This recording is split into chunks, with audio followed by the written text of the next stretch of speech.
Little Tiny or Thumbelina. One was once a woman who wished very much to have a little child, but she could not obtain her wish. At last she went to a fairy, and said, "I should so very much like to have a little child. Can you tell me where I can find one?" "Oh, that can be easily managed," said the fairy. "Here is a barley corn of a different kind to those which grow in the farmer's fields, and which the chickens eat. Put it into a flower pot, and see what will happen." "Thank you," said the woman, and she gave the fairy 12 shillings, which was the price of the barley corn. Then she went home and planted it, and immediately there grew up a large handsome flower, something like a tulip in appearance, but with its leaves tightly closed as if it were still a bud. "It is a beautiful flower," said the woman, and she kissed the red and golden-colored leaves, and while she did so the flower opened, and she could see that it was a real tulip. Within the flower, upon the green velvet stamens, sat a very delicate and graceful little maiden. She was scarcely half as long as a thumb, and they gave her the name of Thumbelina, or Tiny, because she was so small. A walnut shell, elegantly polished, served her for a cradle. Her bed was formed of blue-violet leaves, with a rose leaf for a counterpane. Here she slept at night, but during the day she amused herself on a table, where the woman had placed a plate full of water. Round this plate were wreaths of flowers with their stems in the water, and upon it floated a large tulip leaf, which served Tiny for a boat. Here the little maiden sat and rowed herself from side to side, with 2 oars made of white horsehair. It really was a very pretty sight. Tiny could, also, sing so softly and sweetly that nothing like her singing had ever before been heard. One night, while she lay in her pretty bed, a large, ugly, wet toad crept through a broken pane of glass in the window, and leaped right upon the table where Tiny lay sleeping under her rose-leaf quilt. "What a pretty little wife this would make for my son," said the toad, and she took up the walnut shell in which little Tiny lay asleep, and jumped through the window with it into the garden. In the swampy margin of a broad stream in the garden lived the toad, with her son. He was uglier even than his mother, and when he saw the pretty little maiden in her elegant bed, he could only cry, "Croak, croak, croak." "Don't speak so loud, or she will wake," said the toad, "and then she might run away, for she is as light as swan's down. We will place her on one of the water lily leaves out in the stream. It will be like an island to her, she is so light and small, and then she cannot escape, and, while she is away, we will make haste and prepare the stateroom under the marsh, in which you are to live when you are married." Far out in the stream grew a number of water lilies, with broad green leaves, which seemed to float on the top of the water. The largest of these leaves appeared farther off than the rest, and the old toad swam out to it with the walnut shell, in which little Tiny lay still asleep. The tiny little creature woke very early in the morning, and began to cry bitterly when she found where she was, for she could see nothing but water on every side of the large green leaf, and no way of reaching the land. Meanwhile the old toad was very busy under the marsh, decking her room with rushes and wild yellow flowers, to make it look pretty for her new daughter-in-law. Then she swam out with her ugly son to the leaf on which she had placed poor little Tiny. She wanted to fetch the pretty bed, that she might put it in the bridal chamber to be ready for her. The old toad bowed low to her in the water, and said, "Here is my son, he will be your husband, and you will live happily in the marsh by the stream." "Croak, croak, croak," was all her son could say for himself, so the toad took up the elegant little bed, and swam away with it, leaving Tiny all alone on the green leaf, where she sat and wept. She could not bear to think of living with the old toad, and having her ugly son for a husband. The little fishes, who swam about in the water beneath, had seen the toad, and heard what she said, so they lifted their heads above the water to look at the little maiden. As soon as they caught sight of her, they saw she was very pretty, and it made them very sorry to think that she must go and live with the ugly toads. No, it must never be, so they assembled together in the water, round the green stalk which held the leaf on which the little maiden stood, and gnawed it away at the root with their teeth. Then the leaf floated down the stream, carrying Tiny far away out of reach of land. Tiny sailed past many towns, and the little birds in the bushes saw her, and sang, "What a lovely little creature." So the leaf swam away with her farther and farther, till it brought her to other lands. A graceful little white butterfly constantly fluttered round her, and at last alighted on the leaf. Tiny pleased him, and she was glad of it, for now the toad could not possibly reach her, and the country through which she sailed was beautiful, and the sun shone upon the water, till it glittered like liquid gold. She took off her girdle and tied one end of it round the butterfly, and the other end of the ribbon she fastened to the leaf, which now glided on much faster than ever, taking little Tiny with it as she stood.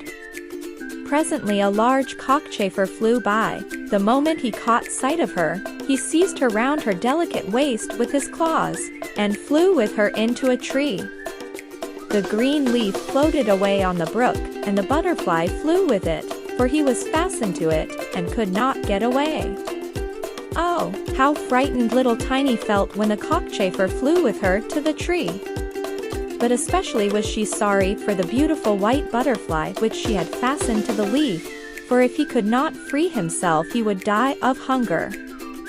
But the cockchafer did not trouble himself at all about the matter. He seated himself by her side on a large green leaf, gave her some honey from the flowers to eat, and told her she was very pretty, though not in the least like a cockchafer. After a time, all the cockchafers turned up their feelers, and said, "She has only 2 legs. How ugly that looks."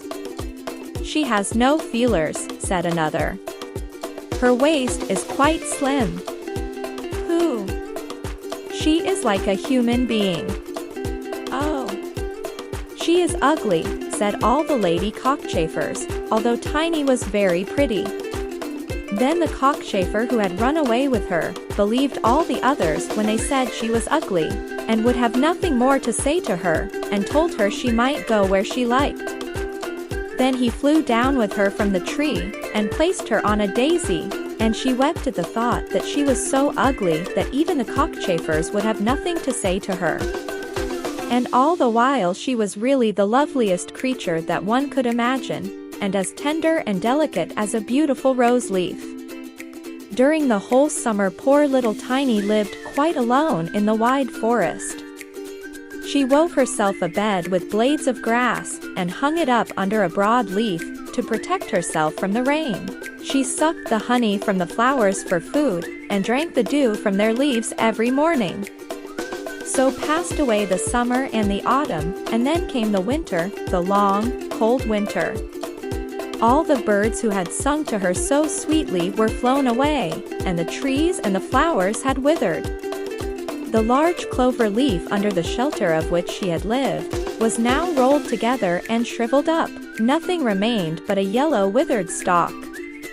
She felt dreadfully cold, for her clothes were torn, and she was herself so frail and delicate, that poor little Tiny was nearly frozen to death.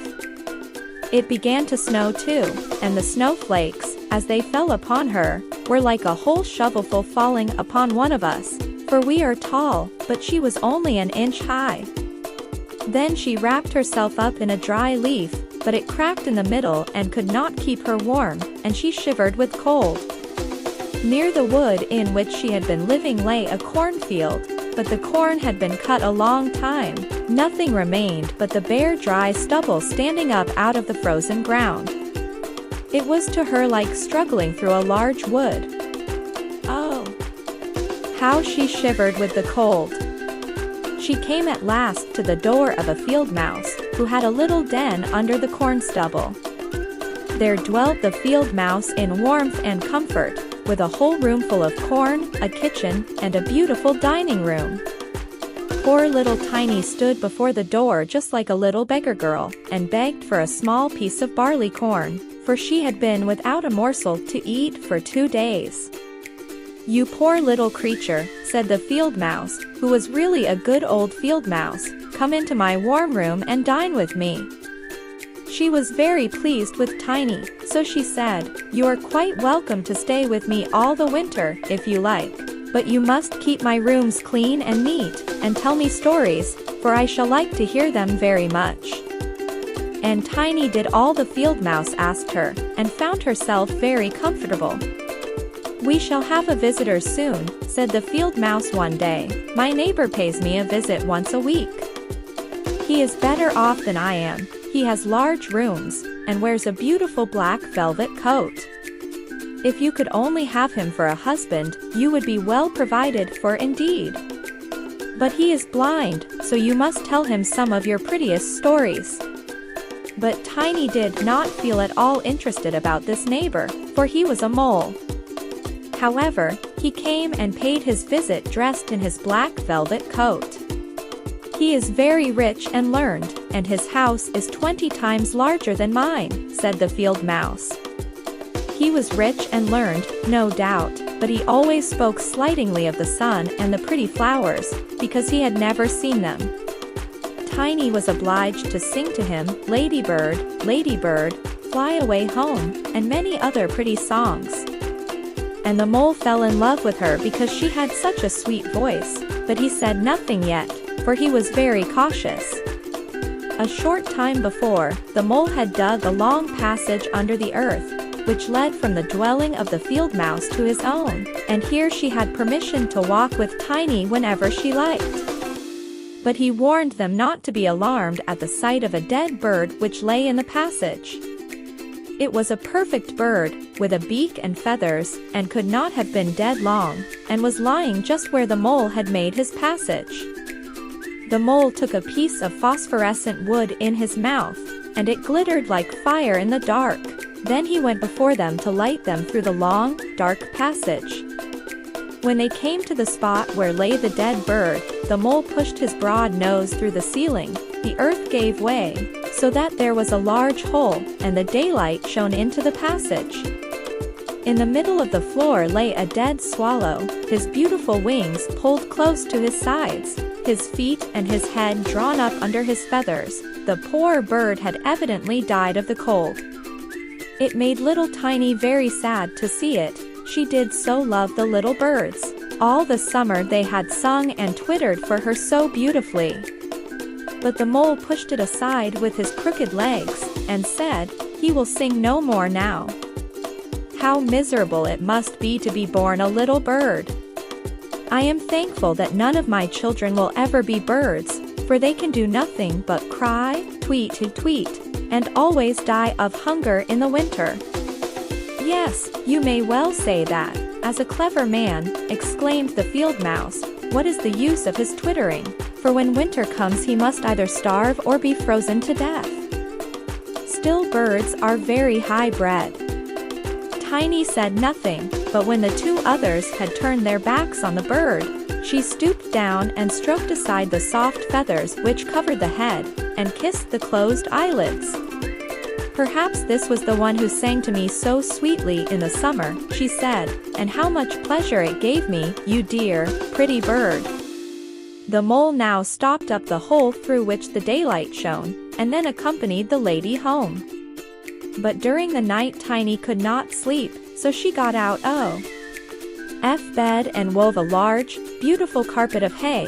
Then she carried it to the dead bird, and spread it over him, with some down from the flowers which she had found in the field mouse room. It was as soft as wool, and she spread some of it on each side of the bird, so that he might lie warmly in the cold earth. "Farewell, you pretty little bird," said she, "farewell. Thank you for your delightful singing during the summer, when all the trees were green, and the warm sun shone upon us." Then she laid her head on the bird's breast, but she was alarmed immediately, for it seemed as if something inside the bird went, thump, thump.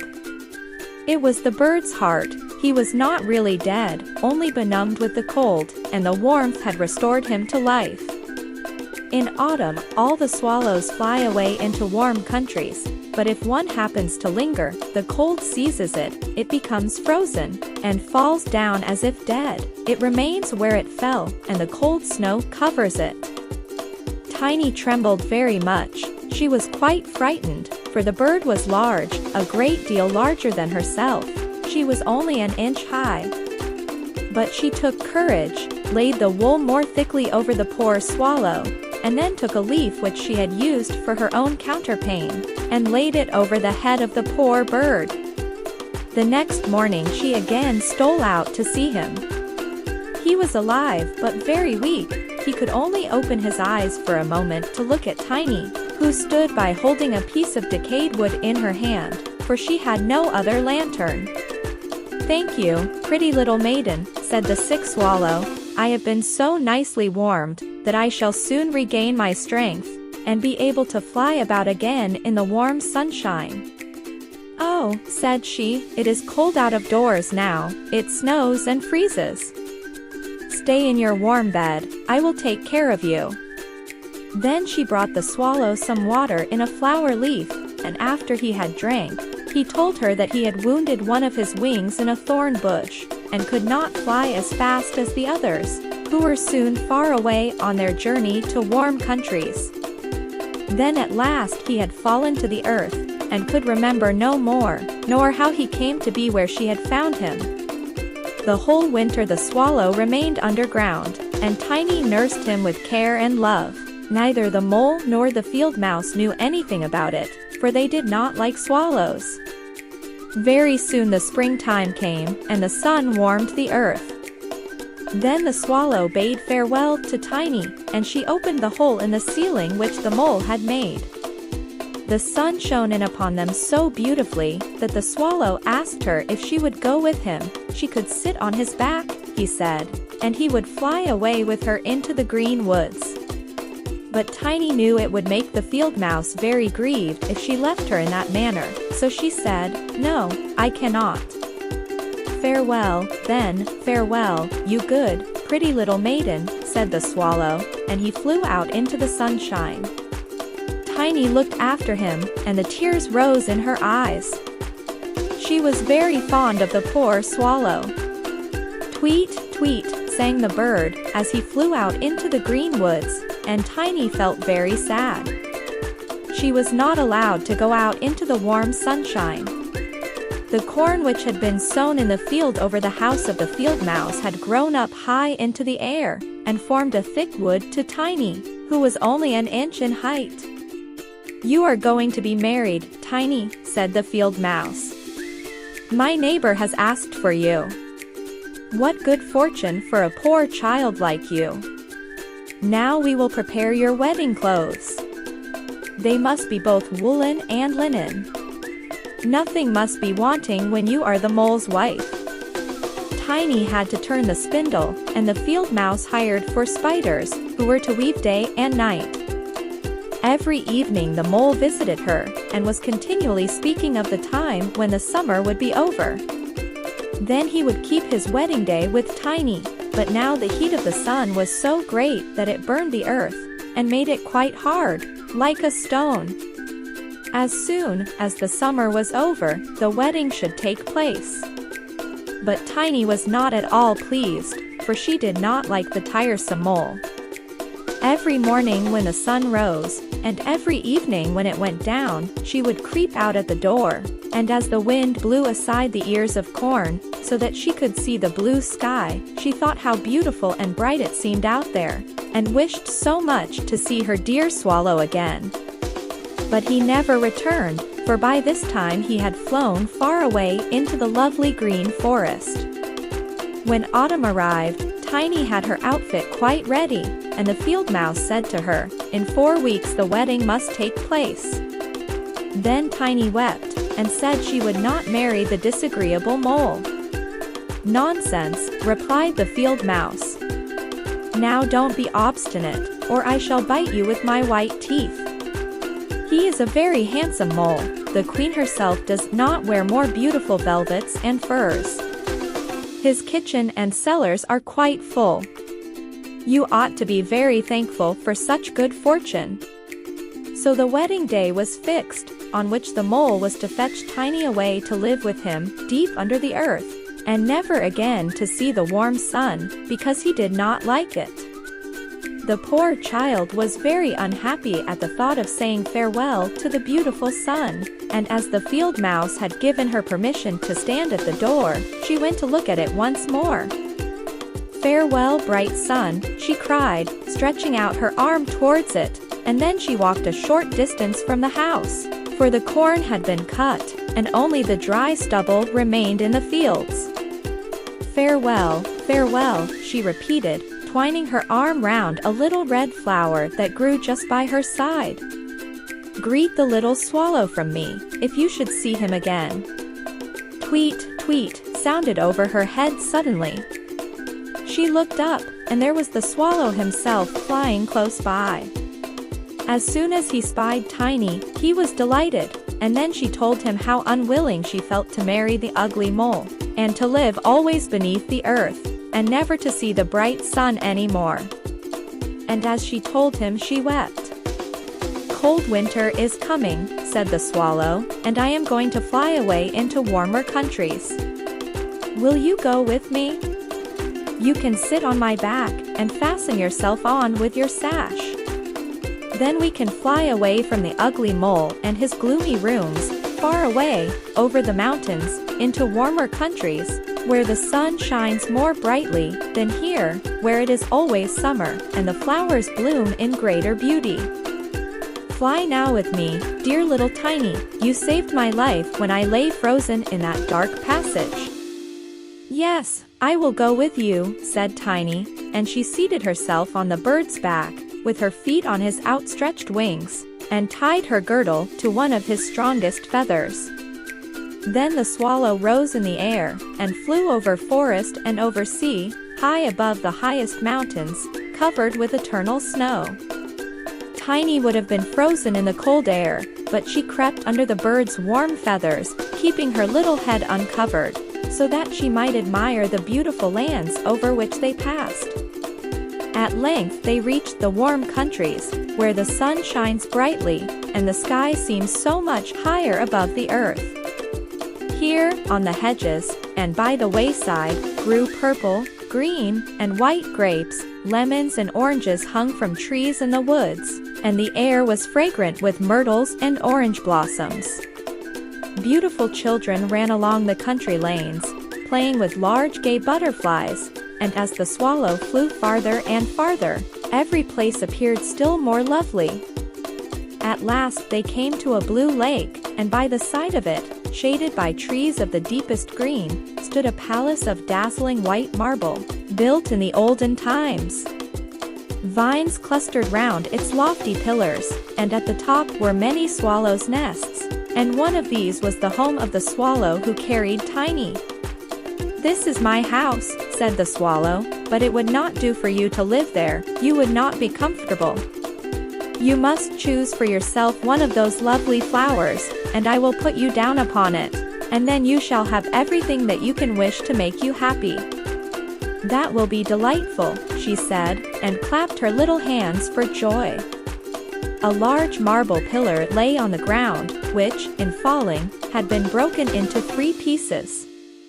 Between these pieces grew the most beautiful large white flowers, so the swallow flew down with Tiny, and placed her on one of the broad leaves. But how surprised she was to see in the middle of the flower, a tiny little man, as white and transparent as if he had been made of crystal. He had a gold crown on his head, and delicate wings at his shoulders, and was not much larger than Tiny herself. He was the angel of the flower, for a tiny man and a tiny woman dwell in every flower, and this was the king of them all. "Oh, how beautiful he is," whispered Tiny to the swallow. The little prince was at first quite frightened at the bird, who was like a giant, compared to such a delicate little creature as himself, but when he saw Tiny, he was delighted, and thought her the prettiest little maiden he had ever seen.